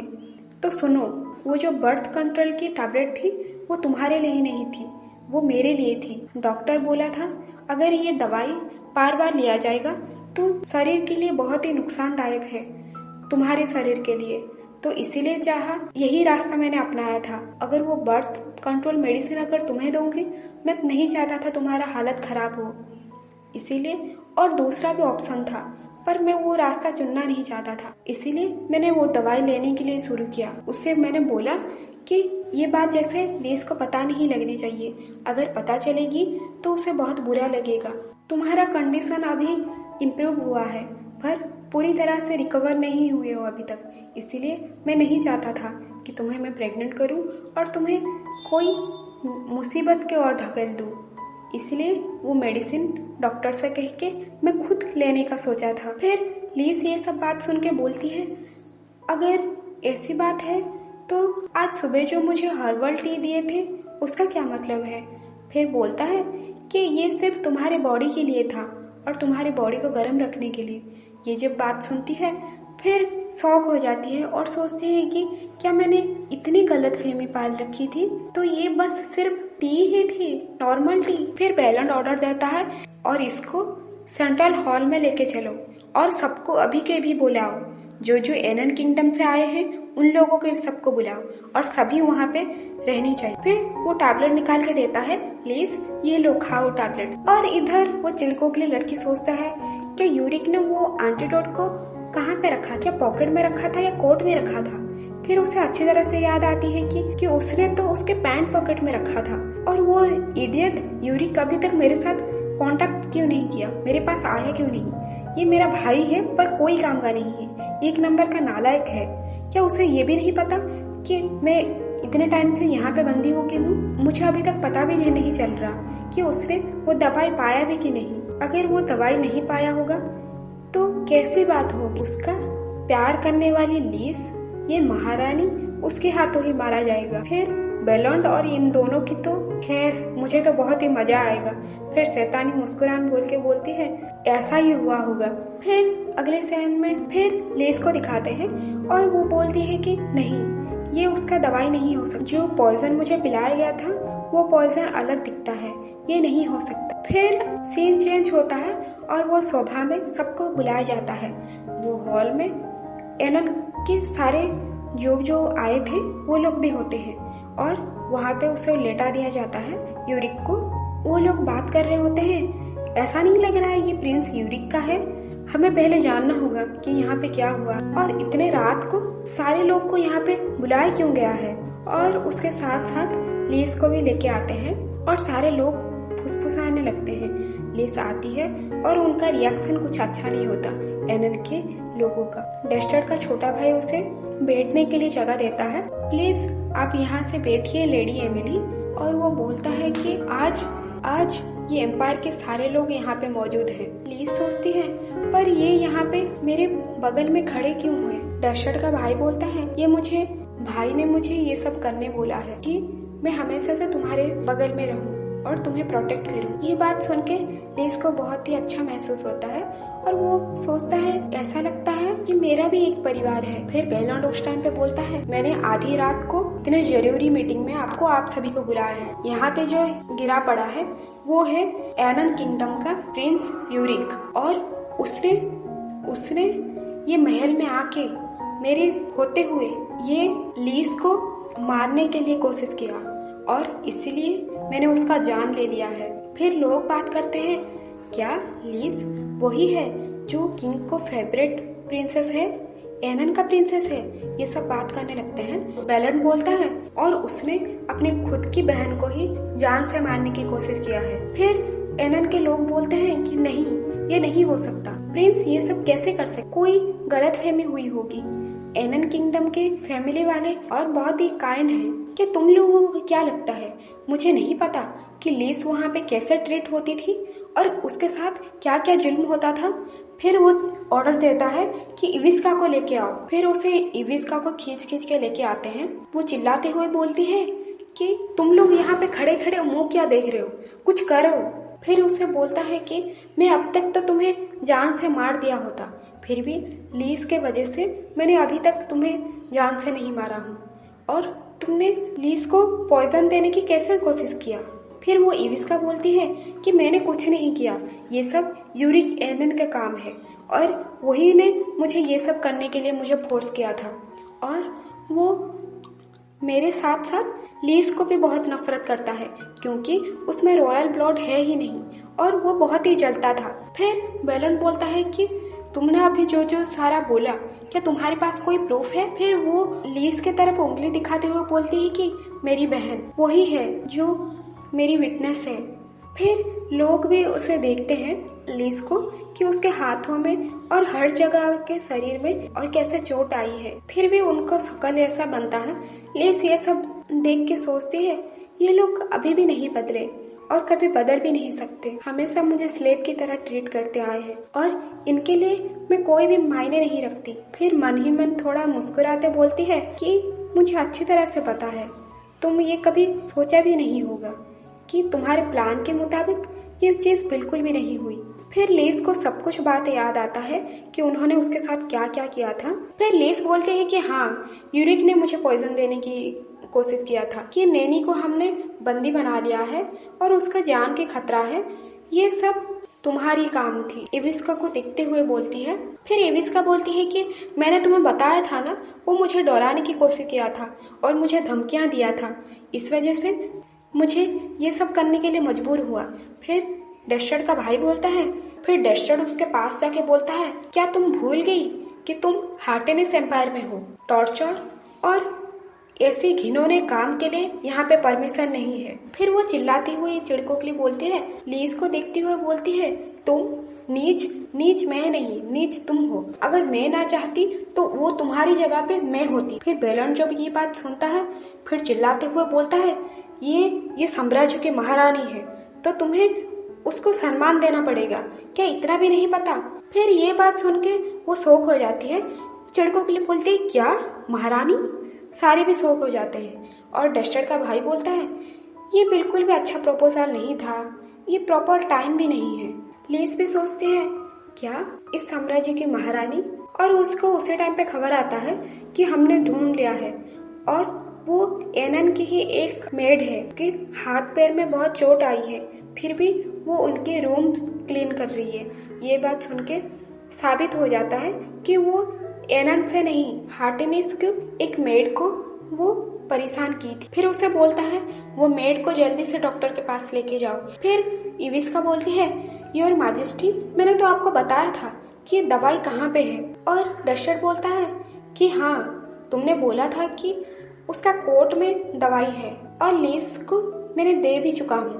और वो शैतानी मुस्कुरान लेके बोलती है, वेल, मुझे लगता है कि यह सही टाइम आ गया है सच बताने का। आपने वो जो दवाई खाया था वो उसका असली दवाई नहीं है, वो जो पॉइजन है उसका दवाई और कुछ है, और वो कहाँ पे है वो मुझे अच्छी तरह से पता है।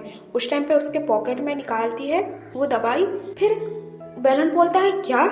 इसका मतलब तुमने मुझे झूठ बोला। बॉटल में निकालती है उसका दवाई और नीचे गिरा देती है और वो पूरा बिखर के चारों तरफ हो जाता है। फिर बोलती है ये था इसका असली दवाई। फिर वो मुस्कुराने लगती है हा हा करके। उसके बाद ध्यान आता है कि अरे ये तो मैं सबके सामने मैंने हंस दिया और मेरी असली बात निकल के आ गई।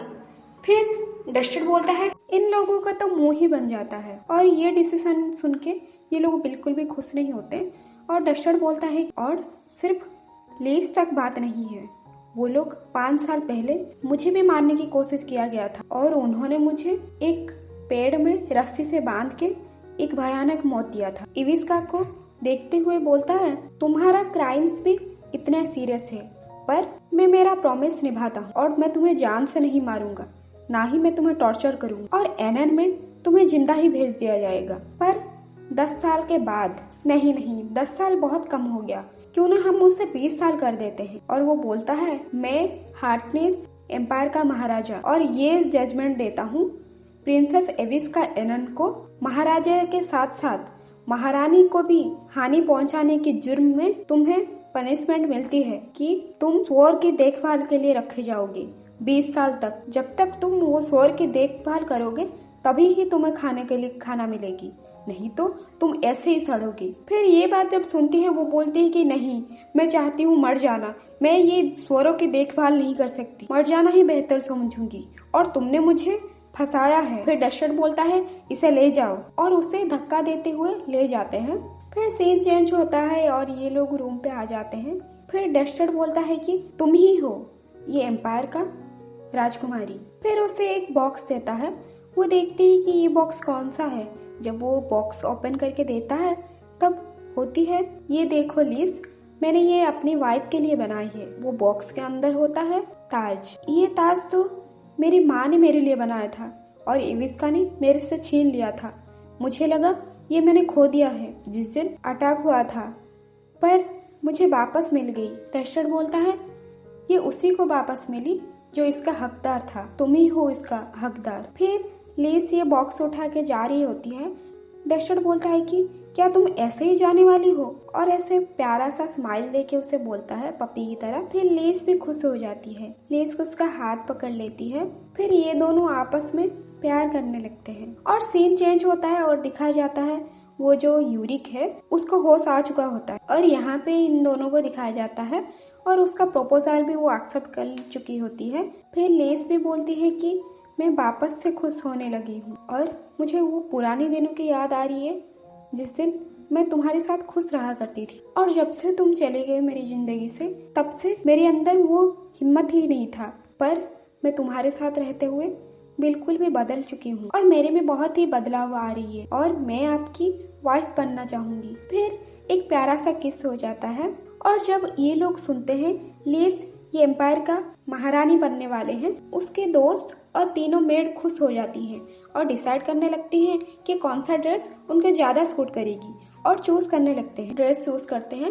लिज देख के उसे बहुत ही अच्छा लगता है और सारे इवेंट के लिए एक नया कपड़े सिलेक्ट होती है और जिस दिन वेडिंग नाइट होगी उस दिन भी खास। उसके बाद उसे चूज करने के लिए बोला जाता है। वो बोलती है कि मुझे ये सब नहीं पता, आप सभी ही डिसाइड करो कि कौन सा अच्छा लगेगी। फिर वो लोग वापस से डिस्कशन करने लग जाते हैं। आपकी सुंदर आंखों में पिंक ड्रेस बहुत अच्छी लगी, नहीं ब्लू कलर की ड्रेस अच्छी लगेगी। इन लोगों का डिस्कशन खत्म ही नहीं होता है और वो बहुत थक जाते हैं। उसके बाद जब सारा खत्म होता है रूम पे सारे चले जाते हैं। वो बहुत ही थक जाती है, सोचती है मैं तो बहुत थक गई, इतने अच्छे कपड़ों में कैसे भला चूज कर सकती हूँ और ये लोग इतने अच्छे हैं, मुझे तो बहुत अच्छा लग रहा। मैं जब स्लेव की तरह जी रही थी तब मैं सोच भी नहीं सकती मैं किस हालत में थी, पर अभी जो मेरे पास जो सब लोग हैं, डस्टर और मेरे प्यारे मेड और मेरा एक दोस्त और मेरा देवर जी भी, इनको पाके मैं बहुत ही खुश हूँ। और इधर यूरिक का होश आके वो आँख खुलता है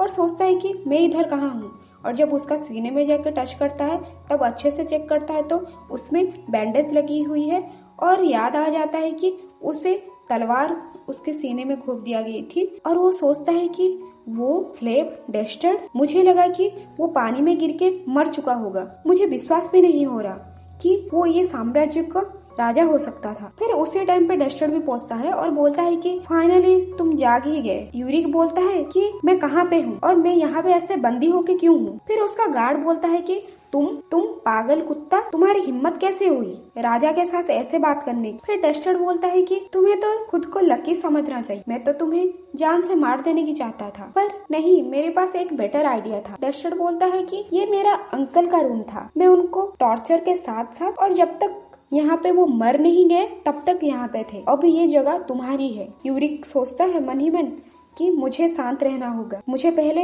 इविस्का से मिलना पड़ेगा और वैसे भी एनन की प्रिंस हूँ। और उसके पैरों के नीचे गिर जाता है और बोलता है कि प्लीज मुझे माफ कर दीजिए योर मैजेस्टी, मुझे पता है मैं बहुत गलत किया हूँ। डस्टर बोलता है कि 10 दिन पहले तुमने मेरी वाइफ लीज को भी मारने के लिए कोशिश किया था। डस्टर बोलता है कि तुम मेरी परमिशन के बिना तुम्हारे एनन किंगडम नहीं जा सकते, क्योंकि तुमने जो क्राइम किया है उसका सजा तो तुम्हें भुगतनी ही पड़ेगी और किसी को पता भी नहीं है यूरिक एनन अभी तक जिंदा है। वो लोग सारे देखे हैं तुम मरे पड़े थे, पर उन्हें क्या पता तुम कोमा में थे। और एक बात, और इविस्का अभी स्वरों का देखभाल कर रही है और तुम भी यहीं पे सड़ोगे। फिर ये बोल के वो चला जाता है। फिर वो चिल्लाते हुए यूरिक बोलता है कि मुझे भी स्वरों की देखभाल करना है, मुझे यहाँ पे नहीं रहना। क्या सुन पा रहे हैं मुझे यहाँ पे नहीं रहना, मुझे यहाँ से निकालो। ये चिल्लाता ही रह जाता है पर कोई नहीं सुनता है। सीन चेंज होता है और लीज जाती है डस्टर के पास और नहाने के कमरे में पहुंचती है और वहाँ पे डस्टर होता है पहले से ही। और लीज सोचती है मन ही मन वो बहुत ही थक चुके होंगे और उसे प्यार से देखने लगती है। डस्टर बोलता है प्रिंसेस, अभी अगर आप ऐसे ही मेरे मुंह को घूरते रहोगे तो मैं इसके बदले पैसे चार्ज करूंगा। लीज को याद आ जाती है कि ऐसे पास्ट में भी ये बात सेम डस्टर ने उसे बोला था। फिर लीज बोलती है कि ये तो बहुत पुरानी बात है। फिर वो हंसने लगता है, लीज के हाथ पकड़ता है, पास खींच लाता है और उसे प्यार से किस कर देता है और इनके बीच में वापस से प्यार होना शुरू हो जाता है। और सीन चेंज होता है और यहाँ पे डस्टर का भाई बोल रहा होता है क्योंकि इनका शादी होने वाला है, इसीलिए इनकी एम्पायर के पुराने प्रथा के अनुसार इनको 15 दिन तक इनको अलग रहना होगा, बिना किसी के शकल देखे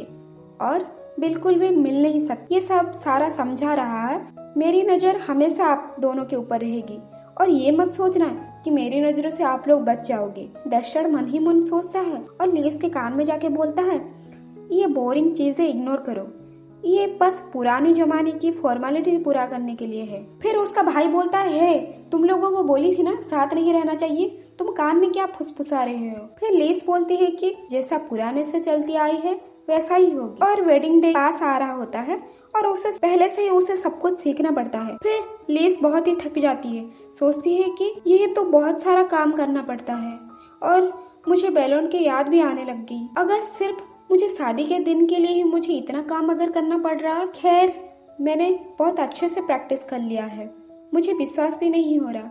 वो दिन फाइनली पहुंच ही गया और वो अपना रूम के अंदर जाती है और उसी टाइम पे एक हाथ आता है। वो बहुत ही घबरा जाती है, फिर सोचती है कि क्या ये मेरे पे अटैक हो रहा है, मुझे शांत रहना होगा और बैलोन ने मुझे जो चीज करने के लिए बोला है मुझे वो प्लान अप्लाई करना पड़ेगा। और उसके कोहनी से उसको मारता है, उसके बाद भी कुछ नहीं कर पाती।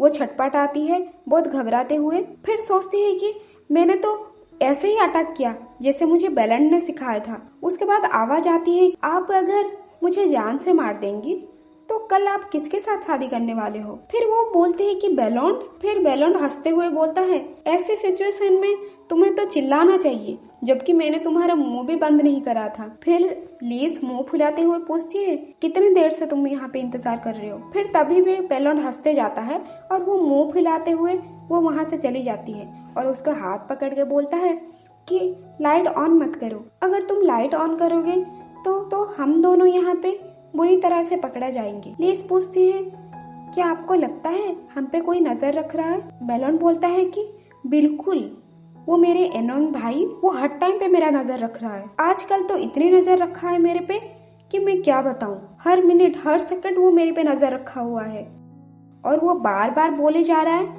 कि मेरी नजर सिर्फ तुम ऊपर है, 2 हफ्ते तक तुम बिल्कुल भी नहीं मिल सकते हो। और उसका बिहेवियर इतना अजीब है, मैं क्या बताऊं। लीज बोलती है, हमें ना देखे हुए सिर्फ 15 दिन ही हुए हैं, पर मैं तुम्हें बहुत याद कर रही थी। मैं तुम्हारे साथ बैठना चाहती थी और घंटों घंटों बात करना चाहती थी, तुम्हारे पास बहुत करीब रहे। पर हमारा शादी कल ही होने वाली है। ये एम्पायर को, राजकुमार को तो देखो, इतने सालों से प्रथा चलते हुए आई है, वो आपने तोड़ दिया है। बेलन बोलता है कि मेरी प्यारी लीज, तुम कितनी अच्छी हो, क्या तुम्हें ठंड नहीं लग रही? तो और उसे उठा लेता है, बोलता है कि चलो क्यों ना हम बेड पे जाके बात करें और ब्लैंकेट ढक ले ताकि हमें ठंड ना लगे, और उसको बेड पे ले जाता है। और लीज बोलती है कि डालसा के रिपोर्ट के अनुसार 5 रखेल हैं जो कि ये शादी में अटेंड करने वाले हैं। वो बोलता है कि ये तो अच्छी बात है, मुझे लगता था कि उनके पास कोई सेंस नहीं है, एटलीस्ट उनके पास कॉमन सेंस तो है।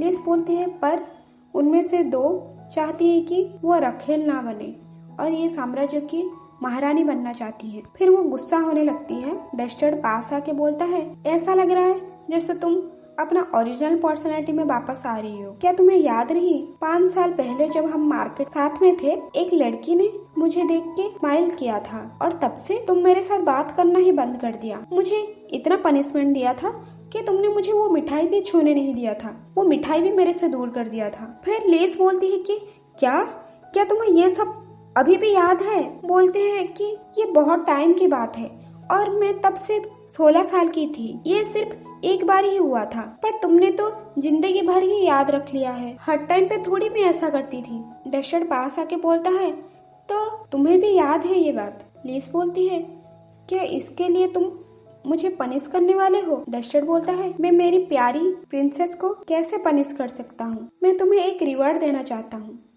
और उसको किस कर देता है और इनका रोमांस वापस से शुरू हो जाता है। और उसी टाइम पे डस्टर का भाई भी आ जाता है। फिर उसे बोलता है, लेडी एमिली, ये मैं हूँ, क्या आप यहाँ पे हैं?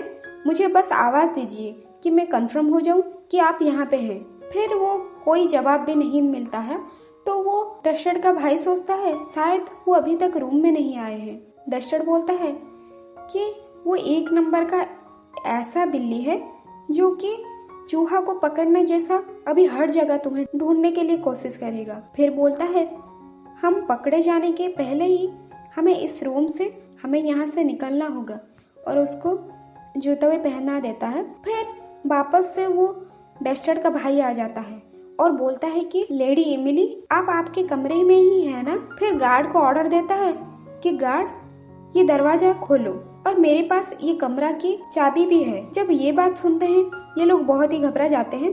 फिर सोचते हैं कि अब तो हम पकड़े ही जाएंगे। डस्टर बोलता है कि हमें जल्दी से जल्दी निकलना पड़ेगा। लीस बोलती है कि तुम ये बेड के नीचे छुप जाओ ताकि उसे पता नहीं चलेगा। फिर डस्टर बोलता है, तुम्हें लगता है कि उसके जैसा इंसान बेड के नीचे नहीं ढूंढेगा?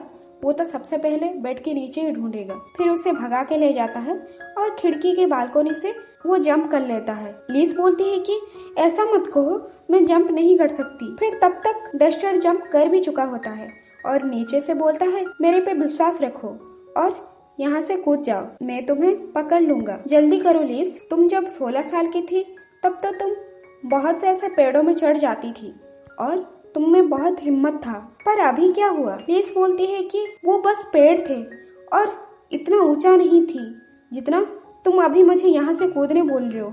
डस्टर बोलता है कि अच्छा ठीक है। फिर वो दरवाजा खुलने की आवाज आती है और वो कूदने लगती है और वहाँ से, और फाइनली वो कूद जाती है। कूदने के बाद वो एक रोमांटिक सा मोमेंट होता है और उसका बैलून पकड़ भी लेता है और ये दोनों हक कर लेते हैं। फिर अंदर जब आता है, ढूंढता है डस्टर का भाई, तो वहाँ पे एमिली मिलती ही नहीं और ये दोनों भाग के और बगीचे में आ जाते हैं। फिर डस्टर बोलता है, क्या तुमने सुना उसकी आवाज कैसी थी? वो मेरा भाई जब तक शादी नहीं हुआ तब तक परेशान ही किया जा रहा है, अब तो महारानी के रूम में भी वो देखने के लिए आ गया। चेक। और लीज को ये सब करते हुए बहुत ही अच्छा फील होता है और वो मन ही मन सोचती है, ये इंसान को ऐसा फील होता है, मैं एक सुंदर सा सपनों में जी रही हूँ, क्या ये सपना है? जब आंखें खुलते हैं कि नहीं, ये सपना नहीं है। डस्टर बोलता है लीज, और उसके बाद बताने लगती है।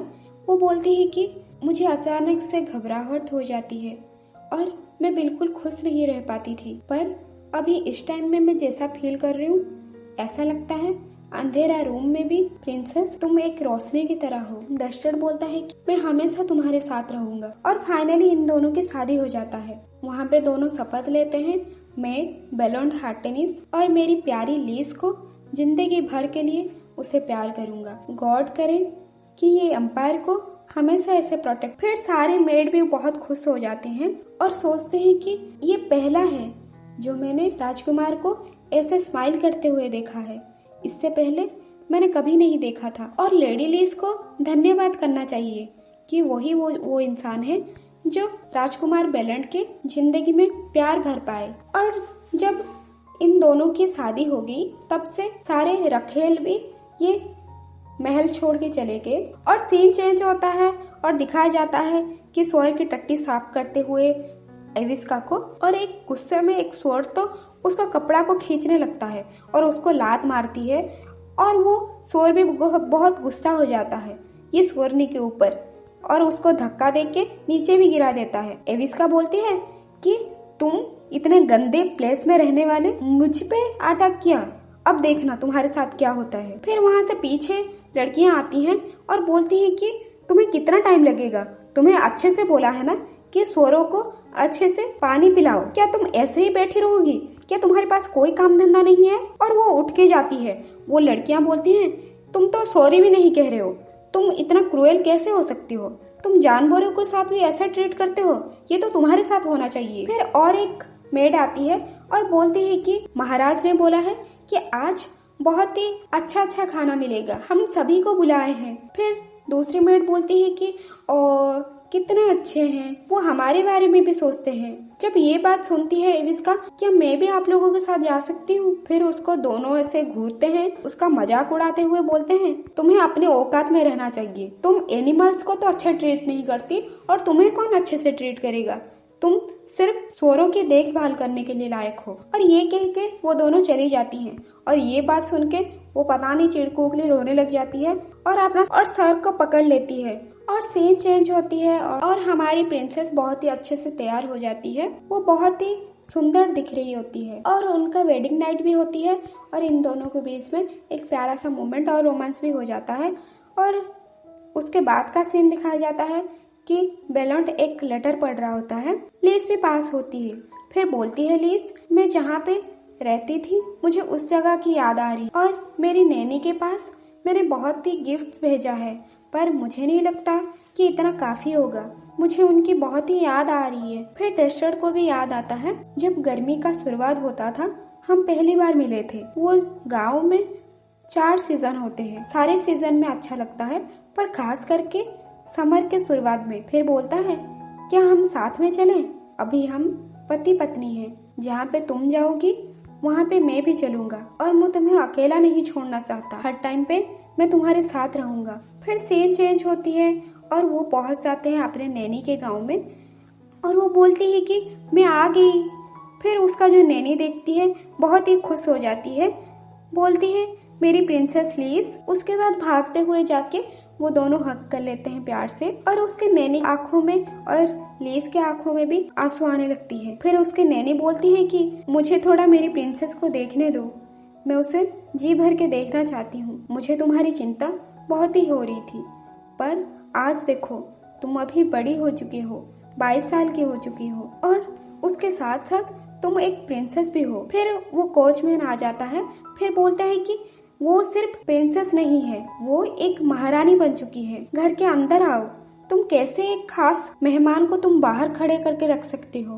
फिर उसको घर के अंदर जाते हैं और साथ में सारे खाना खत्म करके आपस में बात करते हैं। डस्टर बोलता है ये बिल्कुल ऐसा ही टेस्ट करता था जब मैं पास्ट 5 साल पहले ये सब टेस्ट किया था और मैं ये खाने को बहुत मिस करता था। फिर वो कोचमैन बोलता है मुझे बहुत खुशी हुई कि आपको ये पसंद है और मैंने तुम्हारे बारे में बहुत रूमर सुना था। मुझे तो खुशी इस बात का है कि मैंने पास्ट में कोई गलती नहीं किया था। और उसको अडॉप्ट किया हुआ लड़का बोलता है क्या आप सच में महाराजा हैं? डस्टर सोचता है मैं जब से यहाँ पे आया हूँ तब से मेरा शकल देखते जा रहा है, ऐसा लग रहा है वो मुझे हमेशा के लिए याद रखना चाहता है। फिर उसको कंधे पे उठा लेता है। फिर बोलता है कि हाँ, मैं महाराजा हूँ, हार्टरेस एम्पायर का महाराजा। और वो बच्चा भी खुश हो जाता है। और ये सब लीस भी देख रही होती है। नैनी की और लीस की बात चल रही होती है। फिर नैनी बोलती है, और मुझे पता है महल में अच्छे से खाना मिल रहा होगा कि तुम्हें पता नहीं है मैं कितना टूट गई थी जब मुझे ये बात पता चली थी एनन के महल में सिर्फ अपना 2 जोड़ा कपड़े में ही सरवाइव किए हो। और अभी मैं जैसे सुंदर सा ड्रेस में देख रही हूँ तुम्हें और सुंदर सी ज्वेलरीज के साथ देख रही हूँ। ये देख के मुझे बहुत ही खुशी महसूस हो रही है। मैं तुम्हारे लिए बहुत ही खुश हूँ। और लेस अपने गले से एक सुंदर सी हार निकालती है। ये मोतियों से भरा ये सुंदर सा हार लेस उठ के नैनी के गले में पहना देती है। बोलती है, ये आपके लिए है, आपको जब भी मन करेगा आप तब पहन लेना। फिर उसकी नैनी बोलती है, अगर मैं ये पहन के जाऊंगी सभी का नजर मेरे पे ही होगी। अगर तुम मुझे गिफ्ट की तरह दे रहे हो तो मैं इसे जरूर कभी ना कभी पहनूंगी। और रात होती है और यहाँ पे डस्टर और लेस बैठे होते हैं। डस्टर बोलता है, आज मैंने पहली बार था जो तुम्हें इतना खाना खाते हुए देखा था। लेस बोलती है, सिर्फ मैं ही नहीं उसमें तुम भी शामिल हो और 6 साल पहले सारे परेशान थे जितना तुम खाना खाते थे। फिर डस्टर बोलता है कि हाँ, मुझे पता है, शायद ये इसलिए है क्योंकि मैं ये जगह में बहुत कंफर्टेबल फील करता हूँ। ऐसा लगता है ये हमारा रियल होम है। फिर उसे याद आता है रियल होम जिस जगह में पैदा हुई थी, उस जगह की बात याद करती है। और पर वो खुशी महसूस नहीं हुई। इनके साथ में जब बैठ के खाना और उनकी शक्ल देख के पता चल रही थी वो मुझे अभी भी कितना नापसंद करते हैं। और उसको एक लेटर दे के आते हैं जो कि इविस्का की होती है। उसका माँ पढ़ के उसको सदमा लग जाता है और सीन प्रेजेंट में आता है। और लेस बोलती है, मुझे वो महल में मेरी माँ की और एक तस्वीर मिली और वो जगह मेरी घर कभी भी नहीं है और मैं वहाँ पे बिल्कुल भी जाना नहीं चाहती। फिर डस्टर बोलता है कि तुम ये एम्पायर की राजकुमारी हो, वही करो जो तुम्हें अच्छा लगता है, मैं तुम्हें बिल्कुल भी नहीं रोकूंगा। फिर उसे प्यार से वो बैठते हैं। फिर अगला दिन आता है और वो डस्टर का भाई का इतना काम रहता है वो एकदम से परेशान हो जाता है और उनके पास एक चिट्ठी लिखता है, मुझे खुशी है कि आप लोग ट्रिप पे गए हो और आपका ट्रिप बहुत एंजॉय करना, पर मैं यहाँ पे इतने काम की थकान में हूँ, जितना जल्दी हो सके उतना जल्दी आ जाओ। और लेस ये चिट्ठी पढ़ती है और मुस्कुराने लगती है। और एक सुहाना सा दिन होता है अपना हस्बैंड के साथ। ये दोनों कपल पिकनिक पे जाते हैं और सुंदर सा मौसम के साथ साथ चारों तरफ हरियाली ही हरियाली होती है और बहुत ही प्यार से वो साथ में रहते हैं। फिर बोलता है कि तुम्हारे साथ ऐसे लेटे रहना ऐसा लगता है कि कोई परेशानी ही नहीं है। फिर लेस बोलती है कि हाँ, कितना अच्छा फील होता है। फिर बेलेंट को बोलती है, क्या मेरे लिए एक फ्लावर रिंग बना दोगे? बेलेंट बोलता है कि 1 मिनट, मैं अभी के अभी मेरी प्यारी प्रिंसेस के लिए बना दूंगा और तुम्हें मैं दिखाऊंगा मेरी स्किल्स। उसके बाद जब फ्लावर को बनाने के टाइम आता है उससे बनता ही नहीं और बार बार वो फेल हो जाता है। फिर बोलता है कि और एक चांस, मैं बिल्कुल भी हार नहीं मान सकता, और एक चांस दो मुझे। और लेस भी हंसने लगती है और उसी टाइम पे बिजली कड़कने की आवाज आती है। फिर डस्टर बोलता है, क्या तुमने सुना कि ऐसा लग रहा है कि आसमान में बारिश होने वाली है, तो हमें यहाँ से जाना होगा। और बारिश भी गिरने लग जाती है। लेस बोलती है, बहुत ठंड है। डस्टर बोलता है कि यहाँ पे वो जो पेड़ दिख रहा है वहाँ पे चलते हैं और कुछ टाइम वहाँ पे इंतजार कर लेते हैं। फिर वो भागते हुए पेड़ के नीचे आते हैं और वहाँ पे बारिश रुकने का इंतजार करते हैं। और लेस को पास्ट की बातें फिर से याद आने लगती है। डस्टर के साथ जब मेरी पहली किस हुई थी तब ऐसे ही दिन थी जिस दिन बारिश हो रही थी और हमने एक दूसरे के साथ पहला किस किया था। फिर सीन प्रेजेंट में आता है।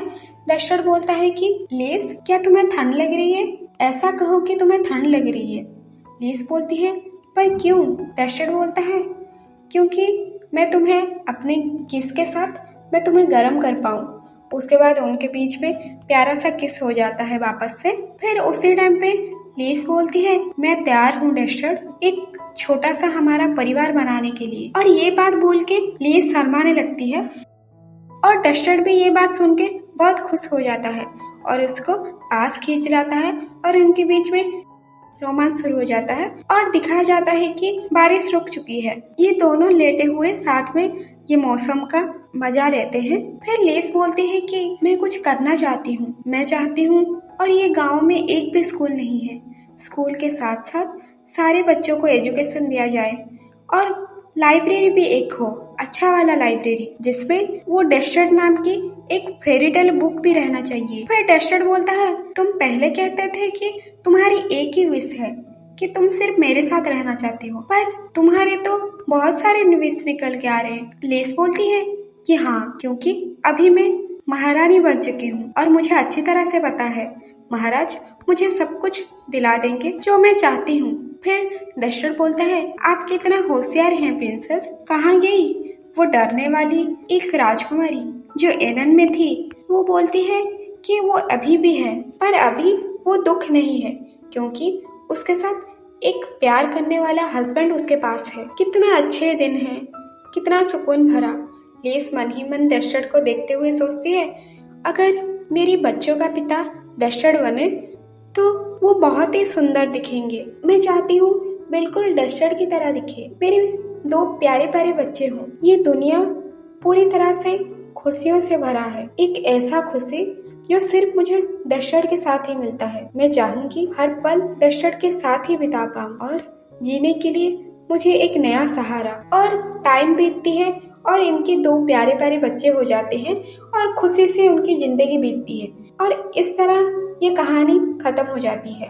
अगर आपको ये कहानी अच्छी लगी तो प्लीज चैनल को सब्सक्राइब, लाइक और कमेंट करने बिल्कुल नहीं भूलिएगा।